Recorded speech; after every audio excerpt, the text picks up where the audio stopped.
For 4 years in a row, Supermassive has been releasing new parts of the Dark Pictures anthology series of interactive thrillers this fall. This year, already today, a new part is being released, the Dark Pictures anthology, The Devil in Me, which will tell the story of a film crew that ended up in a maniac's lair.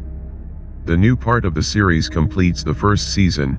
We already know about the first part of the second season. Journalists today published their assessments of the Dark Pictures anthology, The Devil in Me, which are at the level of the previous parts. Overall, the games in the Dark Pictures anthology series have open critic scores ranging from 71 to 74. The Dark Pictures anthology, The Devil in Me now has exactly 74 points based on 34 reviews. Some of the ratings of gaming publications: IGN, 5/10. Hobby Consolas, 80/100. IGN Spain, 8/10. IGN Italy, 7.5/10. VG247, 3/5. God is a Geek, 8.5/10. Game Rant, 4/5. In their reviews, journalists note that the Dark Pictures anthology, The Devil in Me has gameplay innovations that have benefited the series. For example, heroes now have an inventory system where they can store various items. The game itself is still as straightforward as possible, but it is already noticeable that the developers are trying to give some bonuses to players who explore the world, in this case, a well-designed mansion. As for the plot, it is here called one of the best in the series. Journalists agree that the second season of the Dark Pictures anthology series should bring even more changes and bring the interactive projects of Supermassive Games to a new level. So, The Devil in Me will close the first season of the Dark Pictures anthology, in which 3 more games are available: Man of Medan, Little Hope, and House of Ashes. Each of them is an interactive movie, but the new part seems to be striving to transcend the genre and enter the territory of such franchises as Resident Evil and Silent Hill. That is, now we have before us not just a walking simulator with QTE and dialogues, but almost a survival horror in which we move furniture, collect items in inventory and solve puzzles.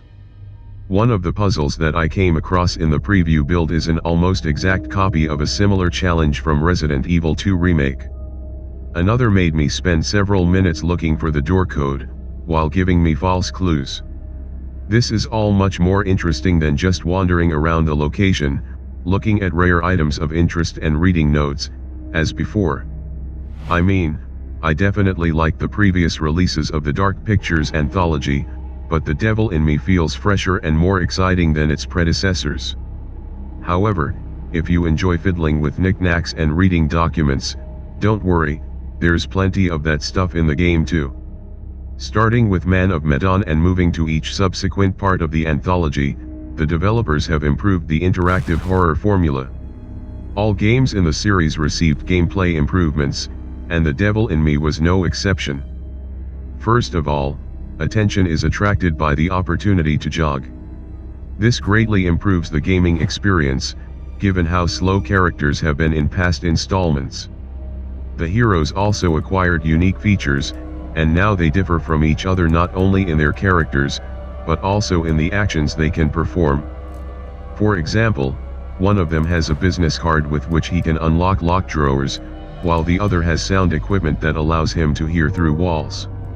Not to say that these features had to be used often, but there is some sense in them. The Dark Pictures anthology, The Devil in Me, will send gamers into a copy of the murder castle of the first US serial killer G.G. Holmes.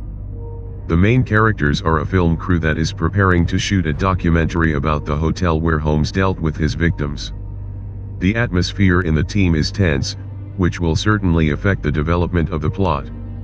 The tension intensifies with the realization that the characters are trapped by a mysterious masked killer who is setting up a test in the spirit of Saw. As before, the game allows you to participate in dialogues, choosing answer options. You can remain silent, which is sometimes the right decision, which, in turn, affects the relationship between the characters. And, as before, you cannot bring all the characters to the final. There are also familiar artifacts that shed light on a possible development of events. But the coins that can be picked up in the corridors of the hotel have never been seen in the series before. They accumulate regardless of the character we play as, and it is not yet clear what they serve for,